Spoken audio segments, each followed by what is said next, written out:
Je vous invite à ouvrir vos Bibles à Marc chapitre 15. Nous sommes dans l'avant-dernier chapitre de l'évangile de Marc. Nous le parcourons lentement depuis longtemps. Et là, nous arrivons à vraiment quelque chose d'incroyable. C'est le dernier jour de la vie de Jésus sur terre, avant sa crucifixion. Et je vais lire les chapitres 15, les versets 1 à 15, d'accord ?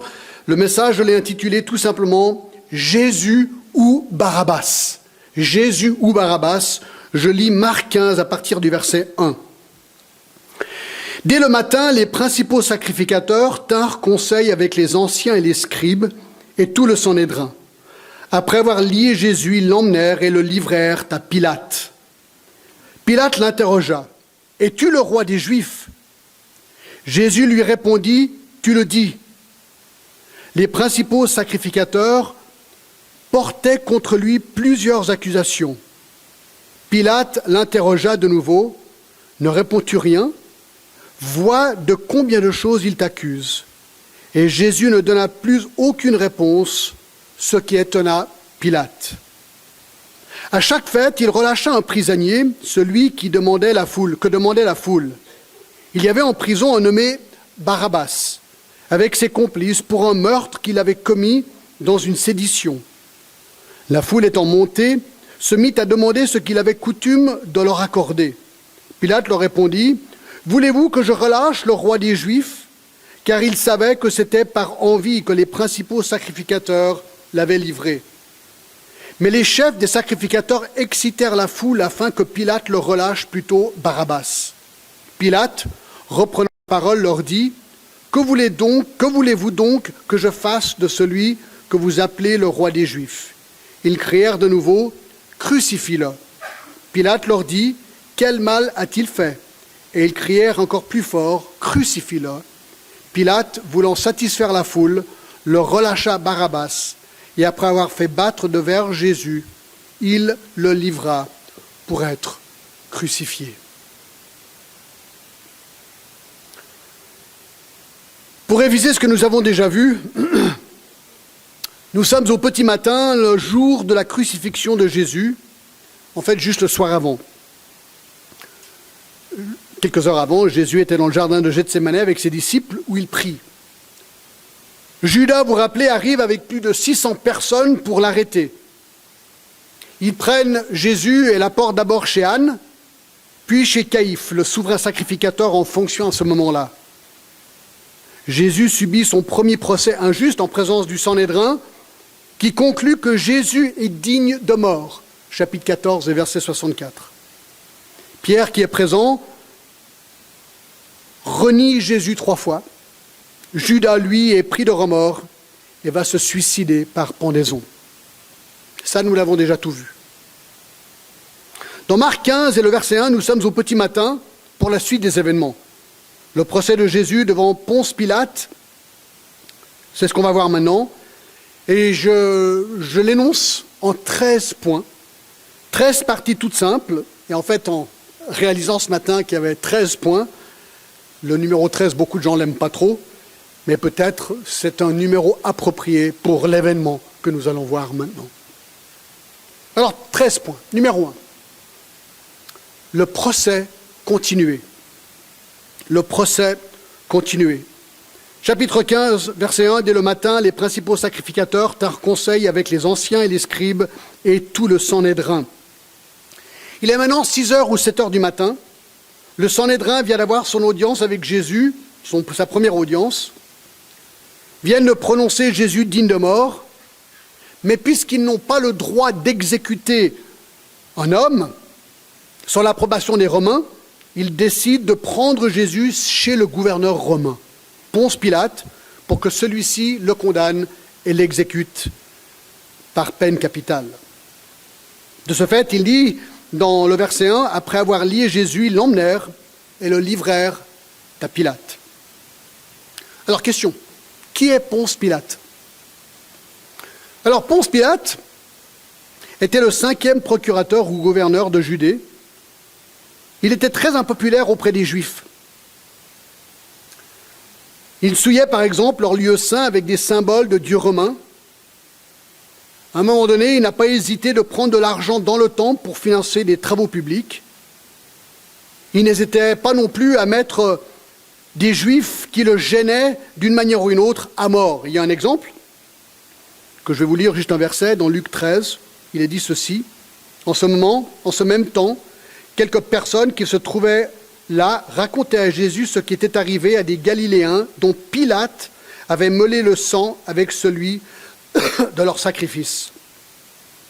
Apparemment, le procurateur de Judée montait d'habitude à Jérusalem à l'occasion des grandes fêtes qui rassemblaient des multitudes juives. À ce moment-là, on ne connaît pas trop l'incident, mais selon Luc 13, 1,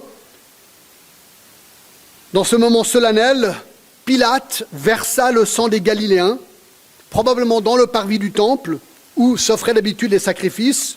Et de nouveau, nous ne connaissons pas cette raison, mais c'est un homme cruel. Ce qui est certain, c'est que dans une lettre d'Agrippa I, que cite Philo, Pilate est décrit comme un homme de caractère inflexible, impitoyable et obstiné. Et Agrippa, dans sa lettre, craignait que les Juifs n'accusent Pilate auprès de l'empereur de corruption, de violence, d'outrage au peuple, de cruauté, de continuelle exécution sans jugement préalable et d'atrocités inutiles. Pilate était un homme cruel, aussi profondément égoïste. Il était disposé à juger selon la justice, à condition de ne subir aucun préjudice personnel. Donc c'était une justice pas vraiment juste. Il ne pensait qu'à ses intérêts personnels. C'est ce que nous allons voir dans le triste récit d'aujourd'hui. C'est intéressant de connaître la fin de la vie de Pilate. Ce sont finalement les Samaritains qui ont dénoncé la cruauté de Pilate au légat de Syrie, Vitellius, dont le procurateur de Judée dépendait. Le légat nomma un nouveau procurateur et commanda à Pilate de se rendre à Rome pour se justifier devant l'empereur. La tradition rapporte que Pilate fut banni dans la Gaule, à Vienne, sur le Rhône, qu'il se suicida. Fait marche arrière, on est maintenant face au procès de Jésus, devant Pilate, qui était le seul à avoir l'autorité d'appliquer la peine de mort. Deux, la question posée. La question posée. Verset 2, Pilate l'interrogea, « Es-tu le roi des Juifs ?» Jésus lui répondit, « Tu le dis. Tu le dis. » Dans Matthieu 26, le verset 25, il est dit ceci. Judas, qui le livrait, prit la parole et dit, « Est-ce moi, Rabbi ?» Vous vous rappelez lorsque Judas a dénoncé Judas ou la personne qui allait le trahir. « Est-ce moi, Rabbi ?» Jésus lui répondit, « Tu l'as dit. » Même structure. Le « tu l'as dit » veut tout simplement dire « oui ». Oui. Donc, au verset 2, Pilate l'interrogea, « Es-tu le roi des Juifs ?» Jésus lui répondit, « Oui. Oui, je le suis. » Alors, qu'est-ce que ça veut dire, être roi des Juifs? Eh bien, être roi implique un royaume, n'est-ce pas? Alors, pour avoir la réponse complète, et aujourd'hui on va faire un petit peu de gymnastique, parce qu'il y a des textes parallèles, bien sûr, les 4 évangiles. Dans Jean 18, et le verset 34, il explique les choses. Jean 18, 33. Pilate rentra dans le prétoire, appela Jésus et lui dit, « Es-tu le roi des Juifs ?» Et maintenant on reprend l'histoire. Jésus répondit, « Est-ce de moi que tu dis cela, ou d'autres te l'ont dit de moi ?» Pilate répondit, « Moi, suis juif, ta nation et les principaux sacrificateurs t'ont livré à moi. Qu'as-tu fait ?» Et Jésus dit ceci au verset 36 de Jean 18, « Mon royaume n'est pas de ce monde, répondit Jésus. Si mon royaume était de ce monde, mes serviteurs auraient combattu pour moi, afin que je ne sois pas livré aux Juifs, mais maintenant mon royaume n'est point d'ici-bas. » C'est intéressant ce que dit Jésus ici. Il dit que si mon royaume était terrestre, Il aurait été juste pour mes serviteurs de se battre puisque les accusations contre moi sont fausses. Il aurait été juste de prendre les armes, dit-il. Mais mon royaume n'est pas de ce monde. Mon royaume n'est pas terrestre, dit Jésus. Donc il n'est pas approprié qu'ils se battent pour moi. Ce que Jésus est en train de dire, c'est ceci. Donc, je dois mourir injustement et je l'accepte. Je continue dans Jean 18, verset 37. Pilate lui dit, « Tu es donc roi ?» Jésus répondit, « Tu le dis, je suis roi. Je suis né et je suis venu dans le monde pour rendre témoignage à la vérité. Quiconque est de la vérité écoute ma voix. » Waouh, vous savez ce que Jésus dit? Il dit, « Mon royaume n'est pas de ce monde. Je suis le roi de ce royaume.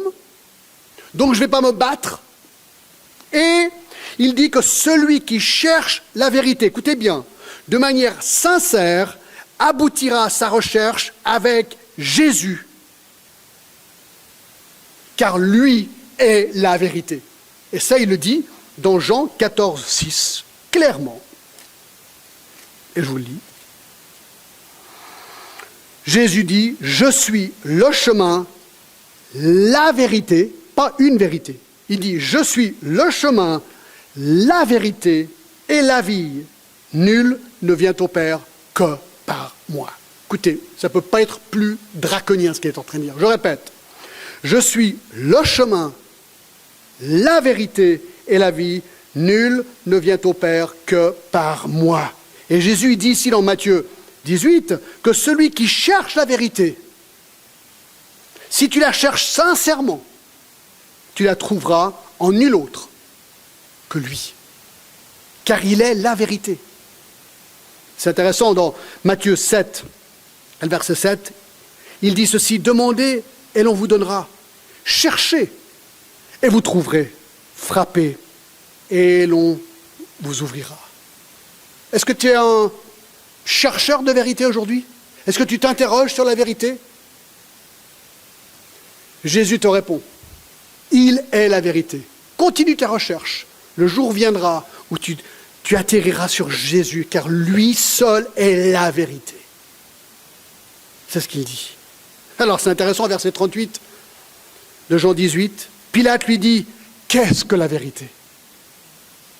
Qu'est-ce que la vérité? Ben, Jésus répond dans Jean 14, je suis la vérité. Après avoir dit cela, il sortit de nouveau pour aller vers les Juifs et il leur dit, je ne trouve aucun crime en lui. Waouh. 3. Les accusations avancées. Verset 3. On est de nos retours dans Marc 15. Les principaux sacrificateurs portaient contre lui plusieurs accusations. Alors, quelles étaient les accusations qu'on portait contre Jésus? Ils apportent Jésus devant Pilate, lui est le gouverneur, donc c'est lui à trancher, c'est lui le juge. Quelles étaient les accusations précises? Est-ce qu'on les a? De nouveau, nous devons changer le livre, aller dans Luc 23, 1 et 2. Et là, on les a. Je lis, Luc 23, 1, ils se levèrent tous, ils le conduisirent Jésus vers Pilate, ils se mirent à l'accuser, disant, nous avons trouvé cet homme excitant notre nation à la révolte, empêchant de payer le tribut à César et se disant lui-même Christ roi. 3 crimes. Il est accusé de 3 crimes. 1, il excite notre nation à la révolte. Ils accusent Jésus d'être coupable d'insurrection. Alors, si cela était vrai, la charge était grave, car Rome ne tolérait pas ceux qui se révoltaient contre elle. Mais il n'y avait rien de plus faux. Et en fait, il y a quelque chose d'étrange avec cette accusation. Si Jésus excitait la nation à la révolte, les Juifs auraient non seulement été heureux, mais l'auraient soutenu, car même les Juifs haïssaient Rome. Quoi qu'il en soit, l'accusation était fausse. 2. Il empêchait de payer le tribut à César, ils disent. Mais de nouveau, c'est n'importe quoi ce qu'ils disent. Vraiment n'importe quoi, parce que dans Matthieu 22, c'est l'opposé. Verset 17, dis-nous, on pose la question à Jésus, qu'est-ce qui te semble? Est-il permis ou non de payer le tribut à César? Alors, vous savez ce qu'il dit? Il prend une pièce, un denier, avec d'un côté l'effigie de César, et il dit, rendez donc à César ce qui est à César, et à Dieu ce qui est à Dieu. Vous savez ce qu'il est en train de dire? Écoute, paye tes impôts, et ensuite rends à Dieu ce que tu lui dois. Alors, de l'accuser d'empêcher de payer le tribut à César, c'est tout simplement faux. Et troisièmement, il se disait lui-même être Christ roi. Alors de nouveau, l'accusation est grave. Si quelqu'un se disait être roi, ça veut dire qu'il y avait un deuxième roi en Israël qui était une menace intolérable pour Rome. Dans Matthieu 2,2, vous vous rappelez que les mages d'Orient viennent à Jérusalem et disent, voilà, on cherche un roi, Hérode, il est tellement menacé qu'il fait tuer tous les bébés à Bethléem. Donc, Jésus se dit roi. Donc c'est une manière de le faire tuer par Rome. Ils ne sont pas bêtes. Alors Jésus vient de prétendre qu'il est roi. En fait, sur ce point, ils avaient tout juste. Jésus était vraiment roi. Ce n'était pas une accusation, mais une vérité, mais Jésus avait bien précisé, oui, je suis roi, mais pas de ce monde. Je suis donc aucune menace pour Hérode ou pour un autre. Non, Jésus disait clairement qu'il était le Christ, le Messie, le roi des Juifs. Donc sur ce point, oui, c'est vrai, mais est-ce que l'accusation est fausse? Non, elle est juste. Il est le roi des Juifs, un roi spirituel, donc aucune menace. Donc dans ce sens-là, ils avaient tort. 4. Le silence renvoyé. On est de nouveau dans Marc 15, le silence renvoyé, et au verset 4. Pilate l'interrogea de nouveau, ne répond-tu rien?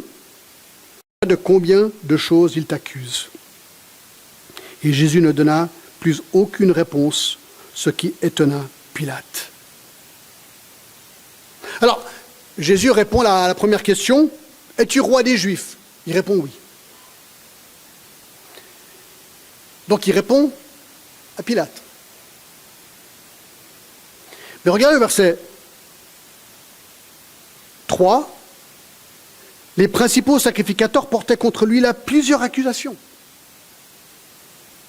Donc maintenant, c'est les Juifs qui l'accusent. Et là, il ne répond pas. Il a un silence assourdissant pour Pilate.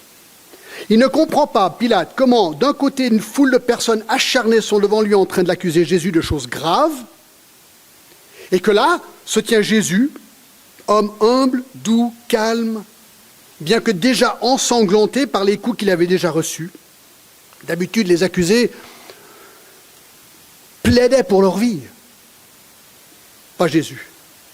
Il reste là, silencieux. Pourquoi? Pourquoi reste-t-il muet? Simple. Premièrement, il sait que ces accusations sont fausses. Son évidence est évidente. Qu'avait-il plus à dire? Mais deuxièmement, il sait que dans la souveraineté de Dieu, il doit quand même mourir aux mains de ces hommes impies. Il sait très bien qu'il y a un temps pour se défendre et un temps pour rester silencieux. Alors, ce qui est intéressant dans tout ça, c'est que dans chapitre 8 et le verset 31, il avait déjà prédit. Alors, il commença à leur apprendre qu'il fallait que le Fils de l'homme souffre beaucoup, qu'il soit rejeté par les anciens, par les principaux sacrificateurs et par les scribes, et qu'il soit mis à mort et qu'il ressuscite le troisième jour. Jésus savait exactement ce qui devait lui arriver. Et, en plus, bien que ce n'est pas mentionné explicitement ici, en fait, c'est marrant, j'écoutais Radio 74 et j'ai entendu ce point ce matin. Alors je le répète parce que j'ai trouvé vraiment intéressant. Par hasard, je l'ai entendu. Ésaïe 53, 7, il a été maltraité, opprimé, prophétie sur Jésus. Il n'a pas ouvert la bouche, semblable à un agneau qu'on mène à la boucherie, à une brebis muette devant ceux qui la tondent. Il n'a point ouvert la bouche. À un moment donné, Jésus savait qu'il devait arrêter de parler.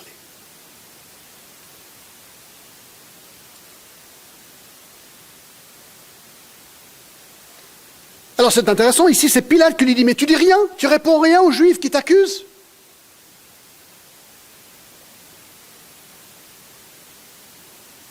Jésus ne donna plus aucune réponse, ce qui étonna Pilate. Alors quel est le verdict préliminaire de Pilate par rapport à ce qu'il entend? C'est intéressant, au verset 14 du même chapitre, Pilate leur dit, quel mal a-t-il fait? Il ne voit pas le mal que Jésus a fait, dont on l'accuse. Dans Jean 18, 38, Pilate leur dit, je ne trouve aucun crime en lui. Luc 23, 4, Pilate dit aux principaux sacrificateurs et à la foule, je ne trouve rien de coupable en cet homme. Écoutez, c'est quand même remarquable. Pilate dit, il n'est pas coupable. Vous savez ce qu'il aurait dû faire? Il aurait dû arrêter le procès là. Non, il n'est pas coupable. J'ai le pouvoir de le relâcher. C'est fini. Il n'est pas coupable. Le procès est terminé. Mais Pilate est un homme faible et un homme lâche. Il n'a pas osé assumer ses responsabilités en tant que juge impartial. Il ne voyait aucun crime méritant la condamnation de l'homme devant lui. Il aurait dû le relâcher, mais ce n'est pas ce qu'il fait. Voyez-vous, s'il refuse de condamner Jésus, il se mettait qui sur le dos? Les Juifs et le Sanhédrin. Il avait assez de conscience, du moins à cet instant-là, pour déclarer Jésus innocent. Il n'a pas assez de conscience pour arrêter le procès. Ça, c'est horrible. Ça, on en parlera tout à l'heure. C'est une leçon sur le leadership ici, on le verra tout à l'heure. 5. Hérode consulté. Là, je vous invite à aller dans Luc 23. Car il y a un événement qui se passe entre le verset 5 et 6 que Luc nous révèle. Hérode consulté. Luc 23, à partir du verset 4.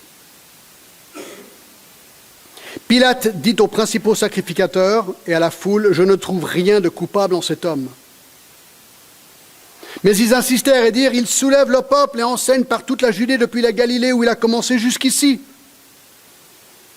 Quand Pilate entendit parler de la Galilée, il demanda si cet homme était galiléen. Ah oui, lorsque Pilate entend dire que Jésus était galiléen, il a une idée géniale. Pourquoi ne pas envoyer Jésus à Hérode, qui était lui le procurateur ou le gouverneur de la Galilée? Pilate, il était le gouverneur de la Judée, en dessous. En dessus, c'était la Galilée. Là, c'était Hérode qui était là-haut. Alors ça tombait bien.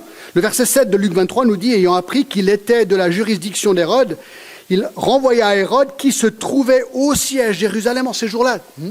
Grand coup de peau, là. Hérode est à Jérusalem, aussi en même temps. Alors il envoie Jésus à Hérode. Verset 8, lorsque Hérode vit Jésus, il eut une grande joie. Ah, super, tout content de voir Jésus. Pourquoi?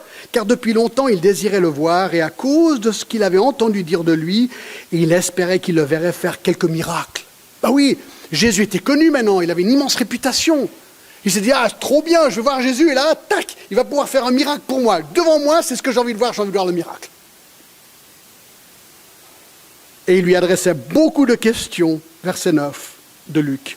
Mais Jésus ne lui répondit rien. Alors pourquoi Jésus reste-t-il aussi silencieux devant Hérode? Vous savez pourquoi? Parce que Jésus ne voulait pas être un numéro de cirque pour un homme qui n'avait aucune envie à son égard, sauf de le voir faire un miracle.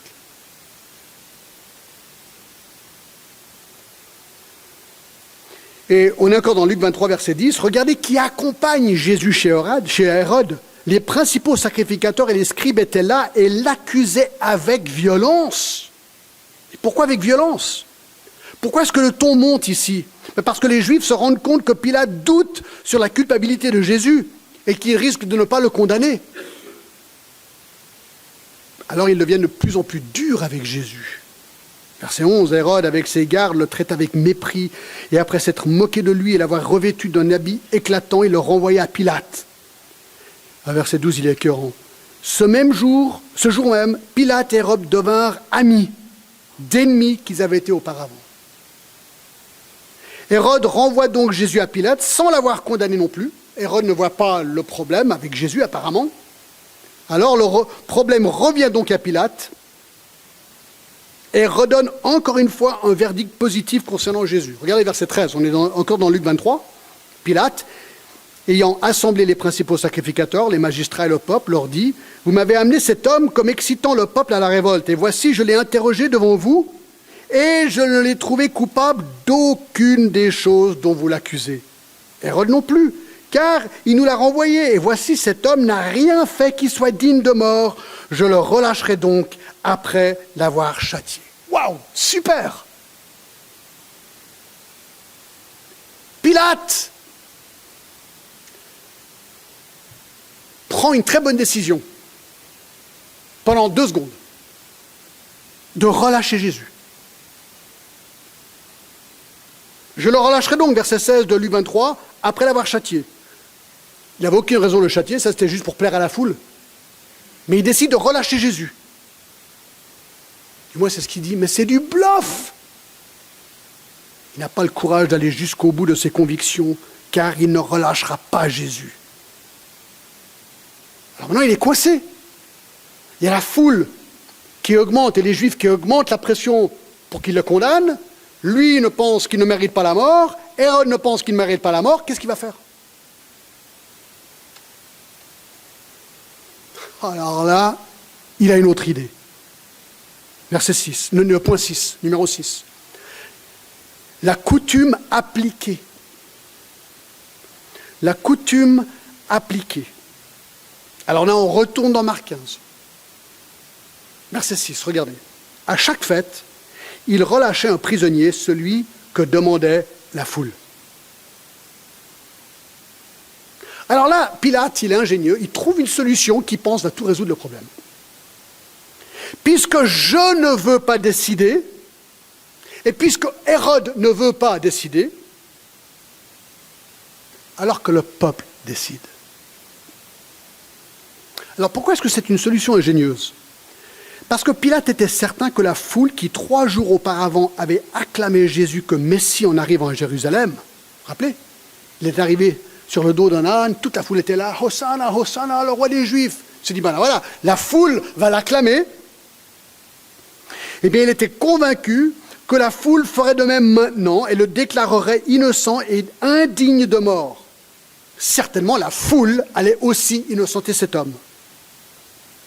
Donc, ce ne serait pas Pilate qui relâcherait Jésus, qui serait mal vu par les Juifs, ce serait la foule qui relâcherait Jésus et donc Pilate serait innocent. Et il ne serait pas en train de trahir les Juifs. Donc, verset 6, à chaque fête, il relâchait un prisonnier, celui que demandait la foule. D'où vient cette coutume? Personne ne le sait. Moi, je me rappelle qu'on était à Paris, je ne sais pas s'ils le font encore, mais quand il y a un nouveau président français, ben, ils annulaient tous les PV, vous vous rappelez? C'est ce qu'ils faisaient. Alors les gens, quelques mois avant, ben, ils accumulaient les PV, et c'est vrai que le jour où le président devenait président, on annulait tous les PV. Alors ça date des rois à l'époque. Hein. Quand il y avait un nouveau roi, on annulait tout, on ouvrait les prisons, tout le monde sortait, on recommençait à zéro. Alors c'était ce genre de coutume ici. Alors bien sûr, les chrétiens étaient assez embêtés avec cette loi, d'accord, cette loi en France, parce que si tu avais un PV une semaine avant, tu la payais ou tu attendais une semaine pour ne pas la payer, parce que tu savais qu'elle allait être graciée.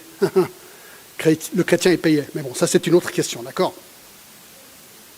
Quoi qu'il en soit, il décide d'appliquer cette coutume maintenant, qu'il arrange bien, que la foule décide. 7, le choix proposé. Le choix proposé, verset 7. Il y avait en prison un homme nommé Barabbas avec ses complices, un meurtre qu'il avait commis dans une sédition. La foule étant montée, se mit à demander ce qu'il avait coutume de leur accorder. Pilate leur répondit, « Voulez-vous que je vous relâche le roi des Juifs ?» Car il savait que c'était par envie que les principaux sacrificateurs l'avaient livré. Alors là, on est introduit à un nouveau personnage, Barabbas. Qu'est-ce qu'on sait de lui? Le verset 7 nous le dit. Il a été arrêté pour sédition et pour un meurtre. C'est un assassin, convaincu. Il était en prison avec ses complices. Un révolutionnaire, un brigand, un assassin, un meurtrier. Alors Pilate demande donc à la foule, « Voulez-vous que je vous relâche le roi des Juifs ?» En espérant qu'ils disent, « Bien sûr, relâche-nous l'homme innocent !» Verset 10, « Car il savait que c'était par envie que les principaux sacrificateurs l'avaient livré. » Alors c'est quoi, qu'est-ce qu'il veut dire ce verset? L'envie, c'est quoi? Littéralement, le dégoût ressenti lorsqu'on voit quelqu'un avoir ce que l'on ne... je répète.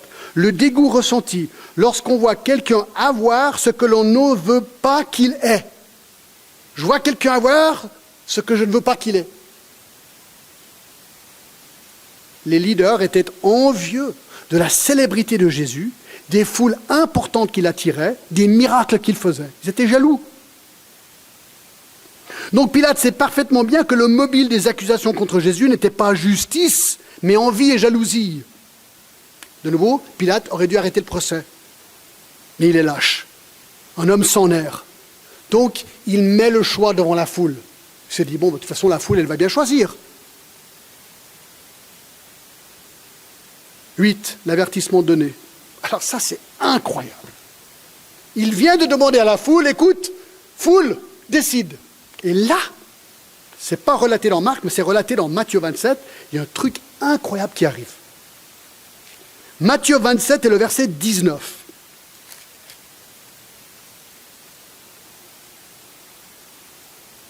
Donc je répète le verset 28 que je viens de lire dans Marc. « Car il savait que c'était par envie qu'il avait livré Jésus. » Écoutez bien. « Pendant qu'il siégeait au tribunal, sa femme lui fit dire qu'il n'y ait rien entre toi et ce juste.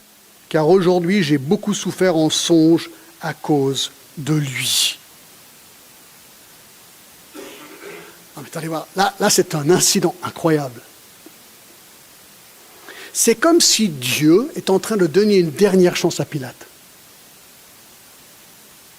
C'est sa femme, la femme de Pilate qui intervient. Pilate est sur la plateforme d'où il siégeait pour le procès. Le procès est en train d'avoir lieu. Sa femme envoie un messager pour interrompre le procès, lui livrer un message important. Et que lui dit cet envoyé? Qu'elle a eu un songe, un rêve.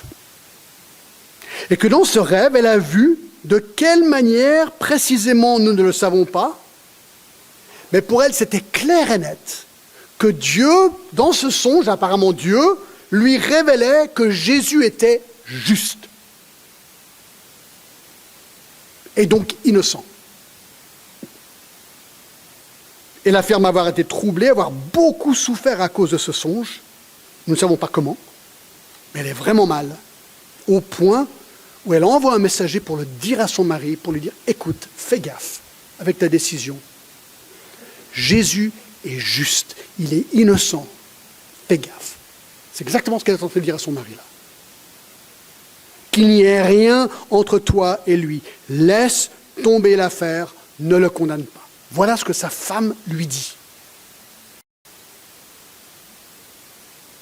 Moi, je trouve complètement fou que Pilate sait pertinemment que Jésus est totalement innocent et que sa femme le réaffirme. « 9.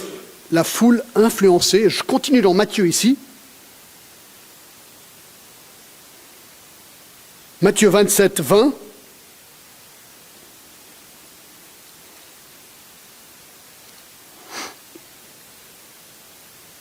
Les principaux sacrificateurs et les anciens persuadèrent la foule de demander Barabbas et de faire périr Jésus. Et dans Marc 15 et le verset 11, « Mais les chefs des sacrificateurs excitèrent la foule afin que Pilate leur relâche plutôt Barabbas. » Alors pendant que Pilate est distrait, il écoute le serviteur lui relater ce que sa femme vient de lui dire. Les principaux sacrificateurs, écoutez, ce sont les chefs religieux ici. Et les anciens excitent la foule.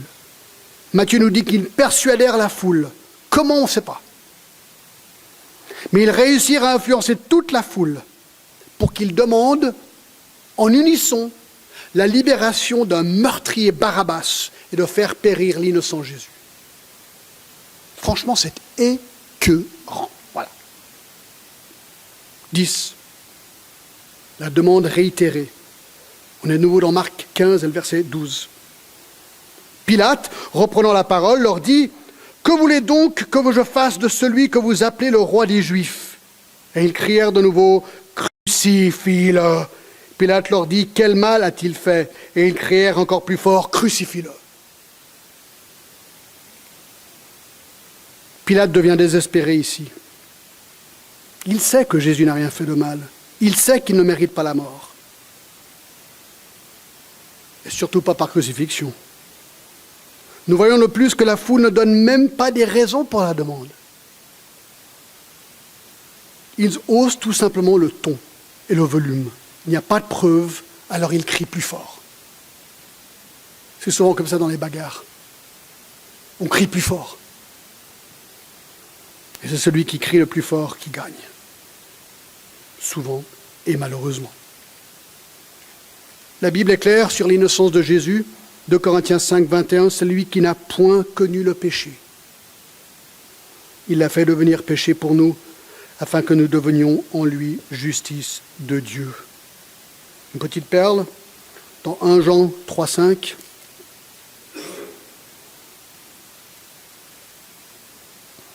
Or, vous le savez, Jésus a paru pour ôter les péchés, et il n'y a point en lui de péché. Écoutez, mes amis, Jésus était sans péché.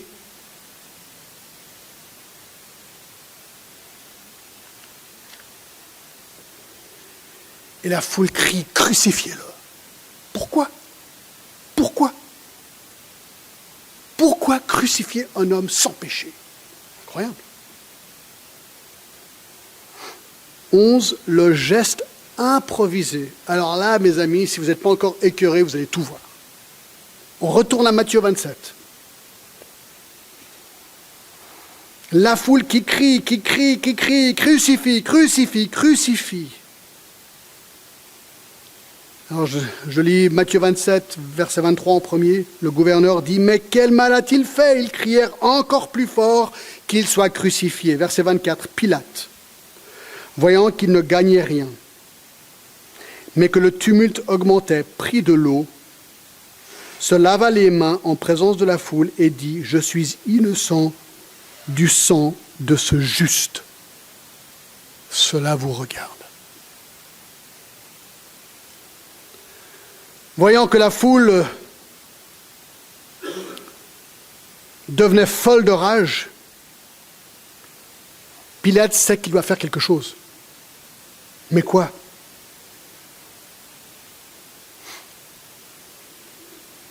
Allait-il céder aux demandes irraisonnables et non fondées de la foule influencée par les chefs religieux jaloux et envieux de Jésus et le faire crucifier? Ou allait-il tout arrêter et juger de juste selon la loi romaine et selon sa propre conscience Jésus et donc le faire libérer? Eh bien, Matthieu 27, 24 nous donne la triste réponse donnée par un geste symbolique lâche de la part de Pilate. Il utilise un rite juif, Deutéronome 21, 6 à 9, où face à un corps trouvé dans un champ, les principaux sacrificateurs devaient affirmer qu'ils étaient innocents de ce sang en se lavant les mains. Mais c'était pour un corps trouvé qui était déjà mort. Alors lui, il prend ce symbole avec un homme totalement innocent et juste devant lui,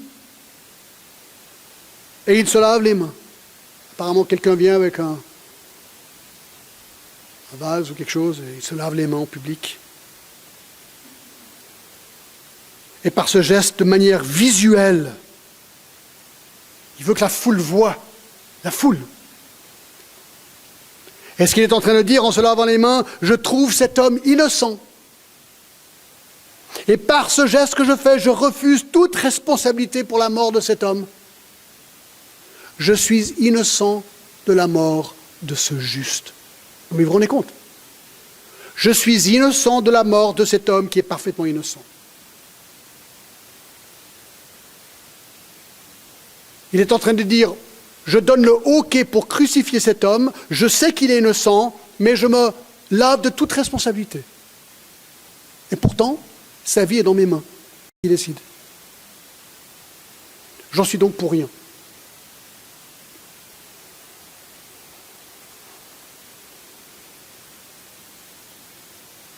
peut-être la phrase qui est la plus horrible dans tout ce texte. Peut-être. Marc 15 et le verset 15. Pilate, voulant satisfaire la foule, leur relâcha Barabbas, et après avoir fait battre de verge Jésus, il le livra pour être crucifié. Vous vous rendez compte, mes amis? Ce n'est pas la justice qui prime ici. C'est le désir de plaire à la foule. 12. Le jugement de Dieu sollicité. Là, il y a encore un petit détail qu'on retrouve dans Matthieu qui est étonnant. Matthieu 27, 25.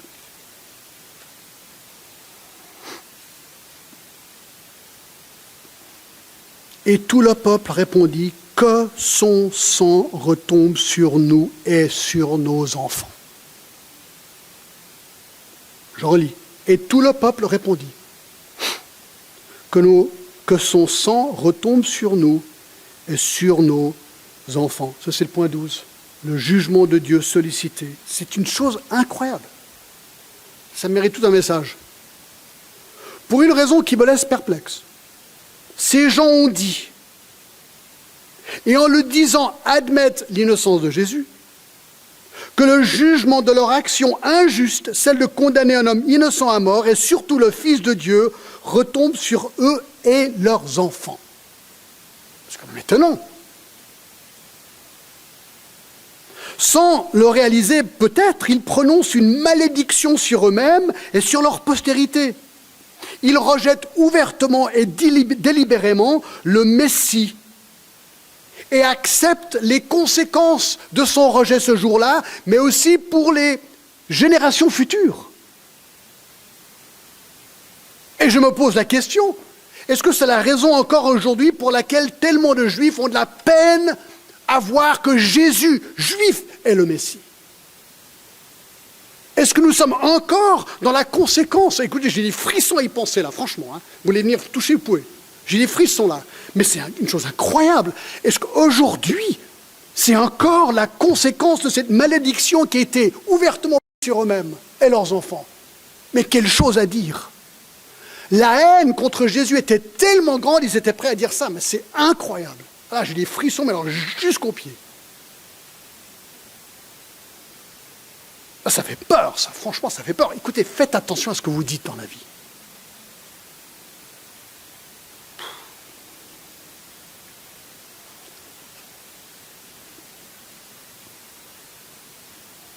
Hébreux 10, 29, de quel pire châtiment pensez-vous que sera jugé digne celui qui aura foulé aux pieds le Fils de Dieu, qui aura tenu pour profane le sang de l'alliance par lequel il a été sanctifié et qui aura outragé l'esprit de la grâce? Car nous connaissons celui qui dit « À moi la vengeance, à moi la rétribution » et encore « Le Seigneur jugera son peuple ». C'est une chose terrible de tomber entre les mains du Dieu vivant. Hébreux 10, 31.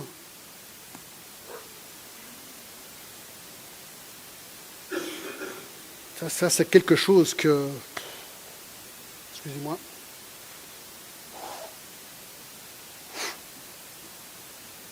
Ceci mène au point 13, la mort de Jésus prononcée, Marc 15, 15. Pilate, voulant satisfaire la foule, le relâcha Barabbas et après avoir fait battre de verge Jésus, il le livra pour être crucifié.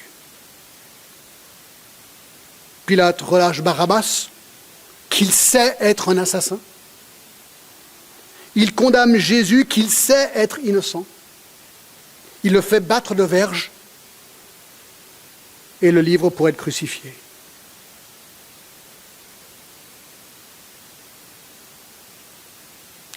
Alors, que se passe-t-il juste après? Quelle est la prochaine chose qui arrive?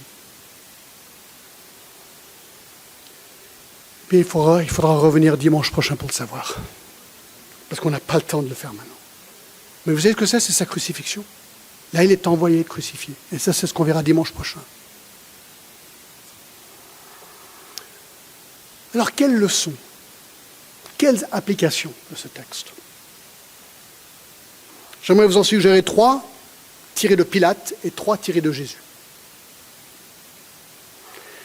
Pilate était gouverneur. Il était donc un leader et un juge qui était censé être juste. Mais il était un mauvais leader. Voici 3 leçons sur le leadership. Numéro 1. Un bon leader fait ce qui est juste maintenant. Un bon leader fait ce qui est juste maintenant. Pilate savait que Jésus était innocent et qu'il ne méritait pas la mort. Dieu nous appelle à faire ce qui est juste tout de suite, sans attendre et sans hésiter.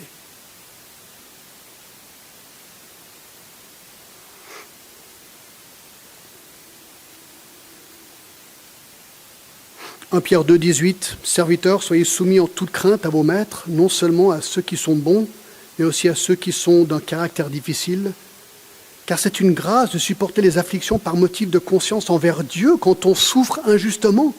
En effet, quelle gloire y a-t-il de supporter de mauvais traitements pour avoir commis des fautes? Mais si vous supportez la souffrance lorsque vous faites ce qui est bien, c'est une grâce devant Dieu. Et c'est cela que vous avez été appelés, parce que Christ aussi a souffert pour vous, vous laissant un exemple afin que vous suiviez ses traces. Si je souffre, je dois souffrir parce que je fais le bien.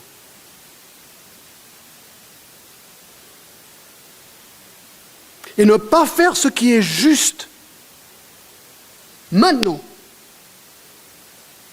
veut dire que quelque chose d'autre que la justice a priorité dans ma vie. Si je dis non à la justice, ça veut dire que l'injustice prime dans ma vie. Ça, c'est grave. Et pour Pilate, c'était son pouvoir et sa popularité. 2. Un bon leader fait ce qui est juste même si ce n'est pas populaire. Pilate était une des rares personnes dans l'histoire qui a eu le privilège de passer du temps en tête-à-tête avec le Fils de Dieu. Mais au lieu de capituler à l'amour du Fils de Dieu, qu'il savait être innocent, il a capitulé aux Juifs assassins et à la foule. Faire ce qui est juste, écoutez bien mes amis, ne te rendra peut-être pas populaire avec la foule. Surtout quand tu suis Jésus-Christ.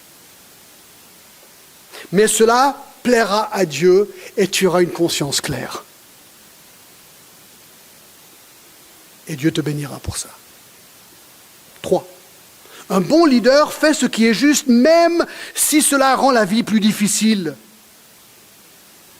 Y aurait-il des situations qui feraient qu'un chrétien choisirait de ne pas faire ce qui est juste? Je pense, ça peut arriver, oui, pour des raisons égoïstes. Je donne des exemples classiques. Est-ce que je veux être juste et honnête par rapport à ma déclaration d'impôt? Si je ne suis pas honnête, j'aurai plus d'argent pour moi. C'est égoïste. Ou est-ce que je suis juste quand je fais des affaires avec les gens? Ou est-ce que je trouve une situation, travaille au noir? Parce que si je peux trouver une situation, je gagne plus. Il y a plein de tentations à être injuste pour un profit personnel. Ça, c'est très facile dans la vie. Voyez-vous, si faire ce qui est juste me coûte trop, alors je vais tenter de compromettre. Mais Jésus nous a dit quoi? Viens, suis-moi et porte ta croix. Voilà ce qu'il nous a demandé de faire. Faire ce qui est juste peut coûter très cher. Et Pilate, tristement, a renoncé à faire ce qui est juste, car cela lui aurait coûté trop. Mais quelle stupidité! Il a quand même perdu son trône et il s'est suicidé plus tard.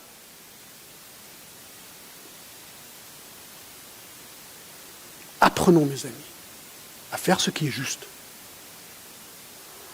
Et voici 3 leçons tirées de l'exemple de Jésus. Numéro 1, par son exemple, Jésus instruit ses disciples sur quel sera leur possible sort. C'est intéressant que sur les 12 disciples, Judas s'est suicidé, 1 a été exilé et 10 ont été martyrisés pour leur foi. Ça veut dire que 11 sur 12 ont été persécutés pour leur foi. Alors certes, pendant leur vie, certains ont vu d'occasionnelles délivrances par le Seigneur, on est d'accord. Jésus ne nous dit pas en fait d'attendre la délivrance.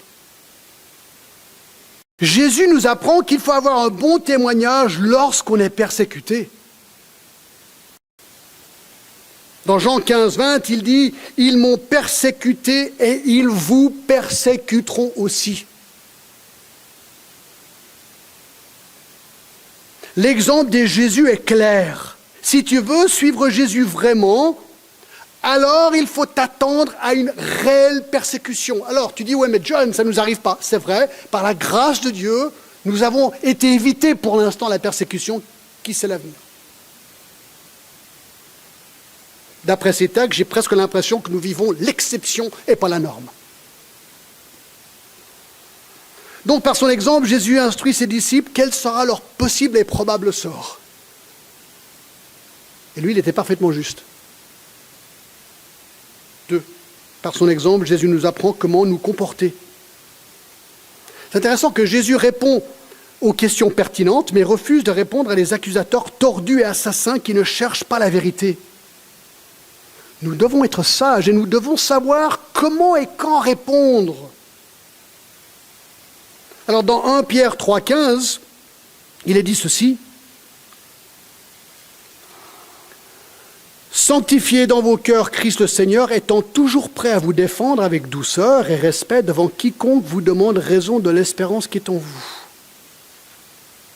Donc, lorsque je réponds et que j'annonce Christ à quelqu'un, je me défends avec douceur et respect devant quiconque me demande raison de l'espérance qui est en moi. Mais Jésus nous donne un autre exemple que parfois il ne faut rien dire. C'est encore plus sage de ne rien dire.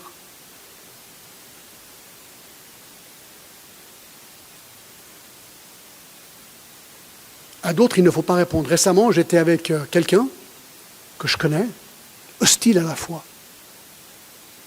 Et quand cette personne m'a vu, elle a commencé à se moquer de moi.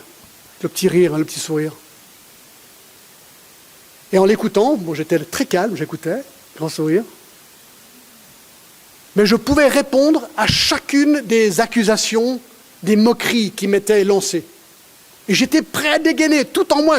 J'aurais pu, avec un canon d'évangile, l'écraser, quoi. Mais je savais qu'il ne voulait pas entendre. Je savais que ça ne servait à rien. Je savais que ça allait provoquer une hostilité. Donc j'écoutais, j'ai rien dit. Oh, ce que c'était dur pour un gars comme moi, si vous saviez. Oh là là là là. Parfois, il faut répondre, et parfois, il ne faut pas répondre. Troisième leçon, nous devons nous rappeler que la persécution et la mort ne sont pas la fin. Dimanche prochain, on va voir la crucifixion de Jésus. Il sera crucifié quelques heures plus tard. C'est vrai que les disciples ont été fortement affectés par sa mort, mais la mort n'a pas été la fin. 3 jours plus tard, Jésus est ressuscité des morts. Il a vaincu la mort, il a vaincu le péché qui a provoqué la mort. Et les disciples se sont vite souvenus que ce n'était pas la mort, et par sa mort, que le pardon des péchés a été offert et que la vie éternelle a été offerte. Dans la souveraineté et la providence de Dieu, cette injustice a dû avoir lieu pour qu'il meure et qu'il ressuscite et qu'il vainc la mort, qu'il vainc le péché et qu'il puisse nous accorder le pardon des péchés. Amen. Ça, mes amis, ça c'est le christianisme biblique. Nous prêchons la résurrection, mais il fallait qu'il passe par la mort. Et donc, mon ami, pour celui qui connaît Christ comme Sauveur et Seigneur, il peut dire « Car Dieu a tant aimé le monde qu'il a donné son Fils unique afin que quiconque croit en lui ne périsse point, mais qu'il ait la vie éternelle. » Amen.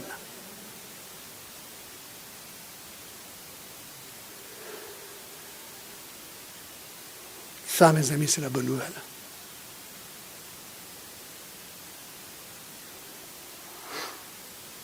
Aujourd'hui, nous avons une présentation d'enfants. Parents, enseigne à tes enfants l'importance de faire ce qui est juste et de ne pas faire comme Pilate. Et enseigne à tes enfants que Jésus est mort pour eux. Il est mort afin de leur accorder gratuitement le pardon des péchés et la vie éternelle. Amen. Seigneur, quelle grâce tu nous fais. Quelle grâce tu nous fais. avoir subi tout cela pour nous. Seigneur, nous ne pouvons que nous humilier devant toi, tout petit, et te dire merci.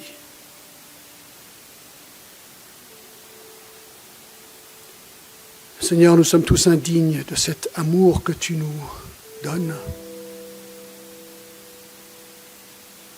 Pourquoi tu as offert ton Fils pour se sacrifier pour nous, Seigneur? Nous ne comprendrons vraiment jamais cet amour.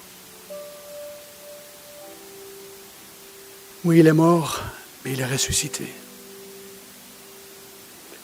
Et c'est la promesse de notre résurrection. Seigneur, merci. Si quelqu'un ici ce matin ne connaît pas Christ, qu'aujourd'hui soit le jour où ils disent oui. Oui, Jésus, pardonne mon péché. Deviens mon sauveur et mon Seigneur. Et pour les chrétiens, Seigneur, qui te connaissent déjà, peut-être nous avons été bousculés parce que nous avons entendu ce matin. Peut-être nous compromettons dans certains domaines. Seigneur, aide-nous à ne jamais souffrir pour le mal,